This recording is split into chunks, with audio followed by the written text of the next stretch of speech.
Good morning, students.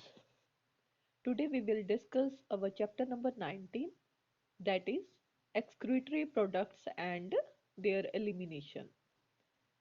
ਬੇਟਾ ਜਿਵੇਂ chapter ਦੇ ਨੇਮ ਤੋਂ ਹੀ ਤੁਹਾਨੂੰ ਕਲੀਅਰ ਹੋ ਰਿਹਾ ਹੋਣਾ ਕਿ ਇਹਦੇ ਵਿੱਚ ਅਸੀਂ ਮੇਨਲੀ ਡਿਸਕਸ ਕਰਾਂਗੇ ਕਿ ਕਿਹੜੇ-ਕਿਹੜੇ ਐਕਸਕ੍ਰੀਟਰੀ ਪ੍ਰੋਡਕਟਸ ਬਣਦੇ ਨੇ ਤੇ ਉਹ ਕਿਵੇਂ ਐਲੀਮੀਨੇਟ ਕੀਤੇ ਜਾਂਦੇ ਨੇ ਬਾਡੀ ਚੋਂ ਕਿਵੇਂ ਥਰੋ ਆਊਟ ਕੀਤੇ ਜਾਂਦੇ ਨੇ ਰਾਈਟ ਡਿਫਰੈਂਟ ਐਨੀਮਲਸ ਜਿਹੜੇ ਨੇ ਡਿਫਰੈਂਟ ਟਾਈਪ ਦਾ ਵੇਸਟ ਬਾਹਰ ਨਿਕਾਲਦੇ ਨੇ ਅਮੋਨੀਆ ਦੀ ਫਾਰਮ 'ਚ ਹੋ ਸਕਦਾ ਯੂਰੀਆ ਦੀ ਫਾਰਮ 'ਚ ਹੋ ਸਕਦਾ ਯੂਰਿਕ ਐਸਿਡ ਦੀ ਫਾਰਮ 'ਚ ਹੋ ਸਕਦਾ ਇਸ ਤੋਂ ਇਲਾਵਾ ਕਾਰਬਨ ਡਾਈਆਕਸਾਈਡ ਬਹੁਤ ਸਾਰੇ ਆਇਨਸ ਜਿਵੇਂ sodium potassium all these are the waste right ਜਦੋਂ ਸਾਡੀ ਬਾਡੀ ਦੇ ਵਿੱਚ ਡਿਫਰੈਂਟ ਮੈਟਾਬੋਲਿਕ ਐਕਟੀਵਿਟੀਜ਼ ਹੁੰਦੀਆਂ ਨੇ ਉਸ ਤੋਂ ਬਾਅਦ ਇਹ ਸਾਰੇ ਸਾਡੀ ਬਾਡੀ ਦੇ ਵਿੱਚ ਜਦੋਂ ਐਕਸੈਸ ਹੋ ਜਾਂਦੇ ਨੇ ਤਾਂ ਇਹ ਥਰੋ ਆਊਟ ਕੀਤੇ ਜਾਂਦੇ ਨੇ ਸੋ ਡਿਫਰੈਂਟ ਐਨੀਮਲਸ ਕਿ ਕਿਵੇਂ ਦਾ ਉਹ ਵੇਸਟ ਥਰੋ ਕਰ ਰਹੇ ਨੇ ਉਹਦੇ ਅਕੋਰਡਿੰਗ ਅਸੀਂ ਉਹਨਾਂ ਨੂੰ ਕੈਟਾਗਰਾਈਜ਼ ਕਰ ਸਕਦੇ ਹਾਂ ਸੈਕੰਡ ਪੈਰਾਗ੍ਰਾਫ ਦੇ ਵਿੱਚ ਜੇ ਤੁਸੀਂ ਦੇਖ ਰਹੇ ਹੋ ਤਾਂ ਇੱਕ ਟਰਮ ਆਈ ਹੋਈ ਆ ਅਮੋਨੋਟੈਲਿਕ ਰਾਈਟ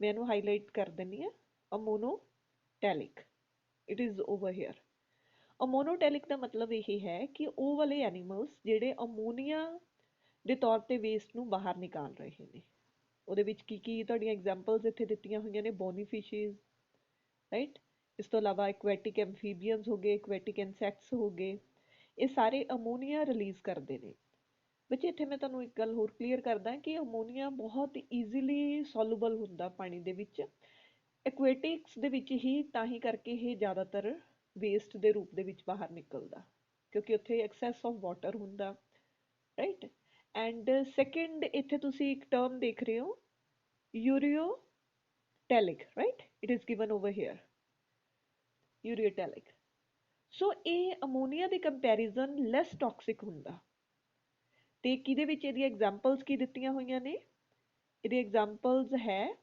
ਜਿਵੇਂ ਟਰਸ਼ਰੀ ਆਰਗੇਨਿਜ਼ਮਸ ਹੋ ਗਏ ਐਮਫੀਬੀਅਨ ਵਗੈਰਾ ਇਹਦੀਆਂ ਐਗਜ਼ਾਮਪਲਸ ਇਹ ਸ਼ੋ ਕੀਤੀਆਂ ਹੋਈਆਂ ਮੈਰਾਈਨ ਫਿਸ਼ਿਜ਼ and amphibians, terrestrial amphibians, mammals, right?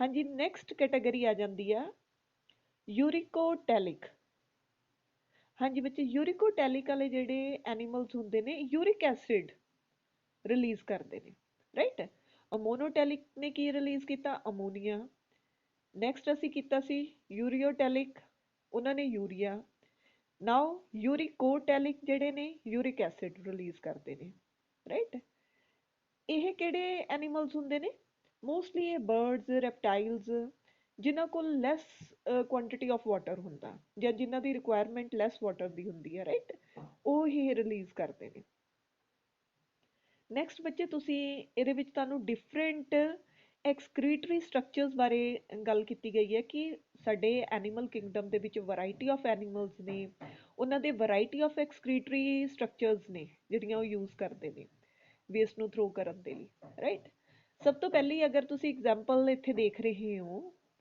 ਤਾਂ ਮੈਂਸ਼ਨ ਕੀਤਾ ਹੋਇਆ ਹੈ ਪ੍ਰੋਟੋਨੈਫਰੀਡੀਆ ਔਰ ਫਲੇਮ ਸੈਲਸ ਇਹ ਮੋਸਟਲੀ ਕਿਹਦੇ ਵਿੱਚ ਦੇਖੇ ਜਾਂਦੇ ਨੇ ਇਹ ਪਲੈਟੀਹੈਲਮਿੰਥਿਸ ਜਿਵੇਂ ਫਲੈਟਵਰਮ ਵਗੈਰਾ ਹੋ ਗਏ ਉਹਨਾਂ ਵਿੱਚ ਦੇਖਿਆ ਜਾਂਦਾ ਹੈ ਰਾਈਟ ਨੈਕਸਟ ਨੈਫਰੀਡੀਆ ਨੈਫਰੀਡੀਆ ਜਿਹੜੇ ਨੇ ਮੇਨਲੀ ਕਿਹਨਾਂ ਵਿੱਚ ਦੇਖਿਆ ਜਾਂਦਾ ਜਿਵੇਂ ਐਨੀਲੀਡਾ ਹੋ ਗਿਆ ਅਰਥਵਰਮ ਹੋ ਗਏ ਉਹਨਾਂ ਦੇ ਵਿੱਚ ਇਹ ਦੇਖਿਆ ਜਾਂਦਾ ਰਾਈਟ ਇਸੇ ਤਰ੍ਹਾਂ ਜਿਹੜੇ ਆਰਥੋਪੋਡਾ ਨੇ ਉਹਨਾਂ ਵਿੱਚ ਵੀ ਬਹੁਤ ਵੈਰਾਈਟੀ ਦੇ ਐਕਸਕ੍ਰੀਟਰੀ ਆਰਗਨਸ ਹੁੰਦੇ ਨੇ ਪਰ ਮੋਸਟਲੀ ਮੈਲਫੀਜੀਅਨ ਟਬਿਊਲਸ ਜਿਵੇਂ ਕਾਕਰੋਚ ਵਗੈਰਾ ਦੇ ਵਿੱਚ ਅਸੀਂ ਦੇਖਦੇ ਹਾਂ ਇਸੇ ਤਰ੍ਹਾਂ ਬੱਚੇ ਪ੍ਰੌਨ ਦੀ ਗੱਲ ਕੀਤੀ ਹੋਈ ਆ ਉਹਨਾਂ ਦੇ ਵਿੱਚ ਗ੍ਰੀਨ ਗਲੈਂਡਸ ਵਗੈਰਾ ਜਿਹੜੇ ਨੇ ਉਹ ਦੇਖੇ ਜਾਂਦੇ ਨੇ ਸੋ ਹਿਊਮਨ ਬੀਇੰਗਸ ਨੂੰ ਛੋੜ ਕੇ ਕਹਿਣ ਦਾ ਮਤਲਬ ਕੁਆਡਰੇਟਸ ਨੂੰ ਛੋੜ ਕੇ ਬਾਕੀ ਦੇ ਜਿਹੜੇ ਜਿੰਨੇ ਵੀ ਇਨਵਰਟੀਬ੍ਰੇਟਸ ਨੇ ਅਸੀਂ ਦੇਖਦੇ ਹਾਂ ਉੱਥੇ ਵੈਰਾਈਟੀ ਆਫ ਐਕਸਕ੍ਰੀਟਰੀ ਆਰਗਨਸ ਉਹਨਾਂ ਦੇ ਵਿੱਚ ਪਾਏ ਜਾਂਦੇ ਨੇ ਕੁਆਡਰੇਟਸ ਦੇ ਵਿੱਚ ਮੋਸਟਲੀ ਅਸੀਂ ਜਿਹੜਾ ਹੈਗਾ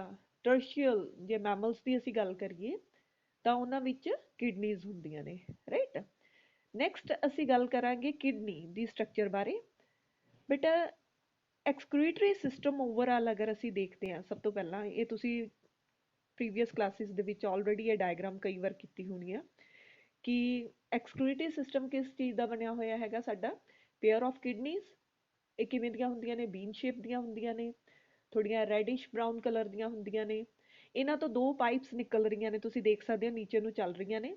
ਇਹ ਪਾਈਪਸ ਨੂੰ ਅਸੀਂ ਕੀ ਬੋਲਦੇ ਹਾਂ? ਯੂਰੇਟਰ, ਰਾਈਟ? ਯੂਰੇਟਰ, ਪੇਅਰ ਆਫ ਯੂਰੇਟਰ ਹੁੰਦਾ।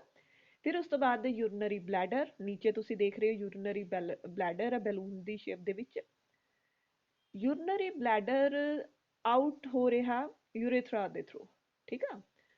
ਸੋ ਇਹ ਬੇਸਿਕ ਸਟਰਕਚਰ ਹੈਗੀ ਆ ਸਾਡੇ ਐਕਸਕ੍ਰੀਟਰੀ ਸਿਸਟਮ ਦੀ। ਨੈਕਸਟ ਬੇਟਾ ਇਹਦੇ ਵਿੱਚ ਇੰਪੋਰਟੈਂਟ ਹੈ ਤੁਹਾਡੀ ਕਿਡਨੀ ਦੀ ਸਟਰਕਚਰ। ਹਾਂਜੀ, ਇਹ ਡਾਇਗਰਾਮ ਤੁਹਾਡੀ ਫਿਗਰ 19.2 ਪੇਜ ਨੰਬਰ 292 ਤੇ ਦਿੱਤੀ ਹੋਈ ਹੈ।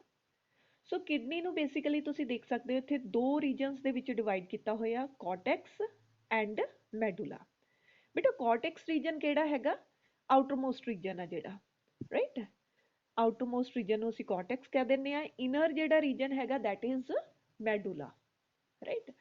ਮੈਡੂਲਾ ਰੀਜਨ 'ਚ ਤੁਸੀਂ ਦੇਖ ਰਹੇ ਹੋ ਕਿ ਇੱਥੇ ਮੈਡੂਲਰੀ ਪਿਰਾਮਿਡਸ ਸ਼ੋ ਕੀਤੇ ਹੋਏ ਨੇ, ਰਾਈਟ? ਮੈਡੂਲਰੀ ਪਿਰਾਮਿਡ ਦੇ ਬਿਲਕੁਲ ਐਂਡ ਤੇ ਟਿਪ ਤੇ ਨੀਚੇ ਟ੍ਰਾਇੰਗਲ ਦੀ ਸ਼ੇਪ ਦੇ ਵਿੱਚ ਇੱਕ ਹੋਰ ਸਟਰਕਚਰ ਆ that is known as medullary papillae. It is over here, ਨੀਚੇ ਬਿਲਕੁਲ, ਰਾਈਟ? ਇਹ ਫਰਦਰ ਕਿਹਦੇ ਨਾਲ ਜੁਆਇਨ ਕੀਤੇ ਹੋਏ ਨੇ? ਫਰਦਰ ਇਹ ਕੁਝ ਡਕਟਸ ਦੇ ਨਾਲ ਜੁਆਇਨ ਕੀਤੇ ਹੋਏ ਨੇ। ਇਹਨਾਂ ਡਕਟਸ ਨੂੰ ਅਸੀਂ ਕੀ ਬੋਲ ਦਿੰਦੇ ਹਾਂ? ਕੇਲੈਕਸ, ਰਾਈਟ? ਕੇਲੈਕਸ ਦੇਖੋ ਇੱਕ ਬ੍ਰੌਡ ਏਰੀਆ ਦੇ ਵਿੱਚ ਜਾ ਕੇ ਓਪਨ ਹੋ ਰਿਹਾ। ਇਸ ਏਰੀਆ ਨੂੰ ਅਸੀਂ ਕੀ ਬੋਲਣਾ ਹੈਗਾ? ਪੈਲਵਿਸ, ਰਾਈਟ? ਤੁਸੀਂ ਦੇਖੋਗੇ ਇੱਥੇ ਮੋਸਟਲੀ ਰੀਨਲ ਵਰਡ ਯੂਜ਼ ਕੀਤਾ ਹੋਇਆ। ਬੇਟਾ ਕਿਡਨੀ ਦੀ ਜਦੋਂ ਵੀ ਅਸੀਂ ਗੱਲ ਕਰਦੇ ਹਾਂ ਐਕਸਕ੍ਰੀਟਰੀ ਸਿਸਟਮ ਦੀ, ਉੱਥੇ ਰੀਨਲ ਵਰਡ ਅਸੀਂ ਯੂਜ਼ ਕਰਦੇ ਹਾਂ। ਜਿਹੜੀ ਆਰਟਰੀ ਇੱਥੇ ਆ ਰਹੀ ਆ ਉਹਨੂੰ ਅਸੀਂ ਰੀਨਲ ਆਰਟਰੀ ਕਹਾਂਗੇ, ਵੇਨ ਆ ਰਹੀ ਹੈ ਰੀਨਲ ਵੇਨ ਕਹਾਂਗੇ, ਰਾਈਟ? ਤੇ ਇਹਦਾ ਜਿਹੜਾ ਬ੍ਰੌਡ ਏਰੀਆ, ਜਿਹੜਾ ਸਾਰੇ ਕੈਲੈਕਸ ਜਿੰਨੇ ਵੀ ਡਕਟਸ ਜਿੱਥੇ ਆ ਕੇ ਓਪਨ ਹੁੰਦੀਆਂ ਨੇ, ਉਸ ਰੀਜਨ ਨੂੰ ਅਸੀਂ ਕੀ ਬੋਲ ਰਹੇ ਹਾਂ? Renal pelvis, right? ਅੱਛਾ, ਇੱਕ ਵਾਰ ਆਪਾਂ ਫੇਰ ਬੈਕ ਜਾਈਏ ਸਾਡੇ ਐਕਸਕ੍ਰੀਟਰੀ ਸਿਸਟਮ ਤੇ। ਬੇਟਾ ਇੱਥੇ ਤੁਸੀਂ ਜੇ ਧਿਆਨ ਨਾਲ ਦੇਖੋ ਤਾਂ ਕਿਡਨੀ ਦੇ ਵਿੱਚ ਇੱਕ ਤੁਹਾਨੂੰ ਡਿਪਰੈਸ਼ਨ ਜਿਹਾ ਨਜ਼ਰ ਆ ਰਿਹਾ ਹੋਊਗਾ, right? Let us discuss about that too. ਅਗਰ ਤੁਸੀਂ ਧਿਆਨ ਨਾਲ ਦੇਖੋ ਇੱਥੇ ਡਿਪਰੈਸ਼ਨ ਜਿਹਾ ਨਜ਼ਰ ਆ ਰਿਹਾ, ਜਿੱਥੇ ਮੈਂ ਲਾਈਨ ਲਗਾਈ ਆ ਥੋੜਾ ਜਿਹਾ ਅੰਦਰ ਨੂੰ ਡੂੰਘਾ ਜਿਹਾ, ਜਿਵੇਂ ਬੀਨ ਦੀ ਸ਼ੇਪ ਹੁੰਦੀ ਹੈ, ਰਾਜਮਾ ਦੀ ਸ਼ੇਪ ਦੇ ਵਿੱਚ ਹਲਕਾ ਜਿਹਾ ਕਰਵ ਹੁੰਦਾ ਨਾ, ਡਿਪਰੈਸ਼ਨ। ਇਸ ਡਿਪਰੈਸ਼ਨ ਨੂੰ ਅਸੀਂ ਕੀ ਬੋਲਦੇ ਹਾਂ? ਹਾਈਲਮ। ਇਹਨੂੰ ਕੀ ਬੋਲਿਆ ਜਾਂਦਾ ਹੈ? ਹਾਈਲਮ, ਰਾਈਟ? ਸੋ ਇਹ ਹਾਈਲਮ ਹੈ। ਹਾਈਲਮ ਦੇ ਥਰੂ ਹੀ ਤੁਸੀਂ ਦੇਖੋ ਯੂਰੇਟਰਾ ਬਾਹਰ ਨਿਕਲ ਰਹੇ ਨੇ, ਆਰਟਰੀ ਤੇ ਵੇਨ ਦੀ ਐਂਟਰੀ ਹੋ ਰਹੀ ਆ। ਸੋ ਇਹ ਡਿਪਰੈਸ਼ਨ ਜਿਹੜਾ ਹੈਗਾ ਹਾਈਲਮ ਫਰਦਰ ਕਿਹਦੇ ਵਿੱਚ ਓਪਨ ਹੋ ਜਾਂਦਾ ਹੈਗਾ? ਪੈਲਵਿਸ ਰੀਜਨ ਦੇ ਵਿੱਚ, ਰਾਈਟ? ਨੈਕਸਟ ਇਹਦੇ 'ਚ ਬੇਟਾ ਅਗਲਾ ਜਿਹੜਾ ਹੈ ਕਿ ਕਿਡਨੀ ਦੇ ਆਊਟਸਾਈਡ ਜਿਹੜੀ ਕਵਰਿੰਗ ਹੁੰਦੀ ਆ ਉਸਨੂੰ ਆਪਾਂ ਕੀ ਬੋਲਦੇ ਆ? Renal capsule, right? ਇਹ ਵੀ ਤੁਸੀਂ ਧਿਆਨ ਰੱਖਣਾ ਕਿ ਇਹਨੂੰ ਕੀ ਬੋਲਿਆ ਜਾਂਦਾ ਹੈਗਾ? Renal capsule. ਤੇ ਦੋ ਮੈਡੂਲਾ ਦੇ ਵਿੱਚ ਜਿਹੜਾ ਰੀਜਨ ਹੈਗਾ that is known as renal columns, right?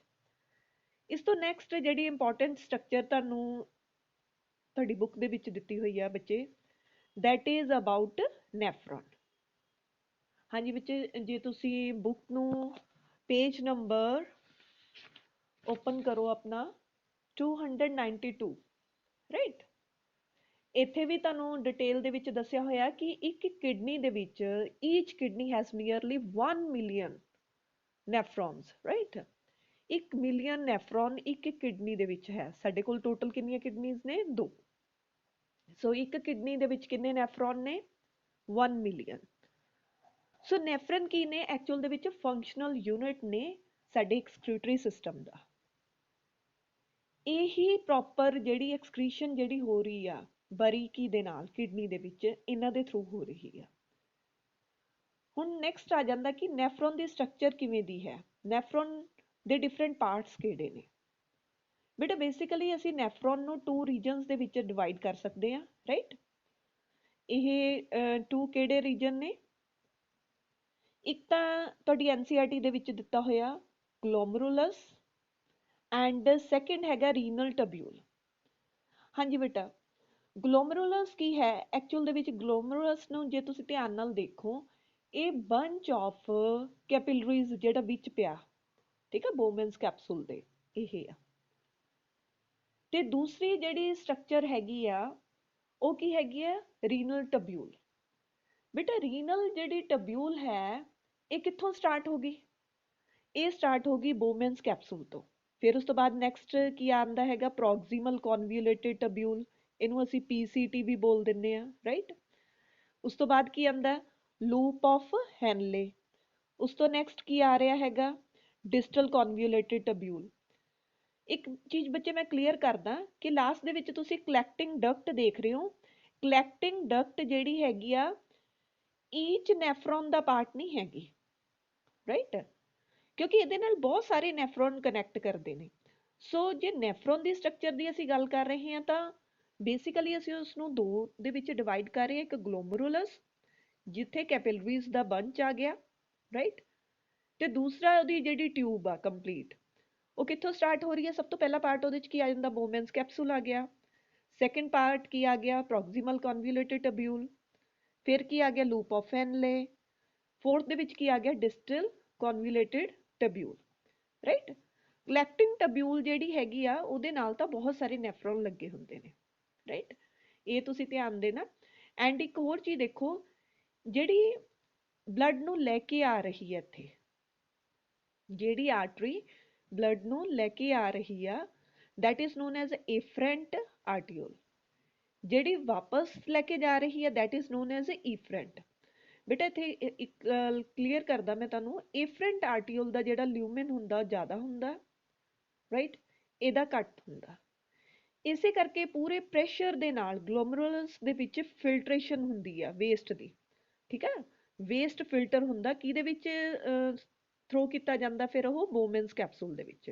ਫਿਰ ਬੋਮੈਨਸ ਕੈਪਸੂਲ ਤੋਂ ਕਿੱਥੋਂ ਚੱਲਦਾ ਹੈ ਉਹ ਪੀਸੀਟੀ ਦੇ ਵਿੱਚ ਜਾਂਦਾ, ਫਿਰ ਲੂਪ ਆਫ ਹੈਨਲੇ ਦੇ ਵਿੱਚ, ਫਿਰ ਡਿਸਟਲ ਕਨਵੋਲੂਟੇਡ, ਫਿਰ ਕਲੈਕਟਿੰਗ ਡਕਟ ਤੱਕ ਪਹੁੰਚਦਾ ਹੈ, ਰਾਈਟ। ਹਾਂਜੀ ਬੇਟਾ, ਅੱਜ ਆਪਾਂ ਇੱਥੇ ਹੀ ਸਟਾਪ ਕਰਦੇ ਹਾਂ।